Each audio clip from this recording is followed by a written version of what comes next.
ไปวัดบ้านตัวนี้นะวันน่ะเอานั้นขี้ให้เราไหมอ่อนเนาะเต็มเลยนี่เต็มเลยแห้งข้อเขาขอตั้งยามันจะแห้งเงี้ยเลยเนี่ยทำลายก็ได้เป็นไง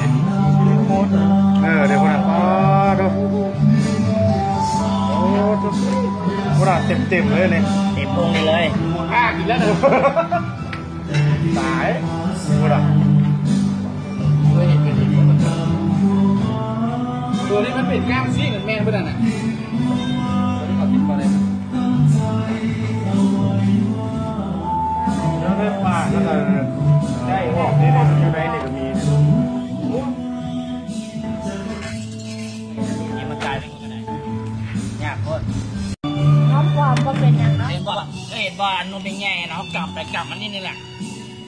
ร้องกำนั่นเว้ยร้องหรอกทั้งกลับนี่แหละแล้วมันบอกทั้งกลับเองมีคนมันมีเบิร์ดตัวโอ้ยของราชมีเบิร์ดแทงอ๋อมึงขอถ่ายแบบนี้นะพวกเราเพิ่งป้าออกมาบนเต็มกินแล้วให้ไม่ค่อยเด้อลงฟิตว่าจะเป็นเกลือหมาไปอยู่กัน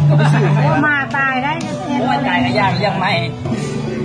แรงหน้ามึงได้ก่อนเริ่มเสียอย่างแรงหน้ามึงเบิ่งอยู่โทรโขงเด้อ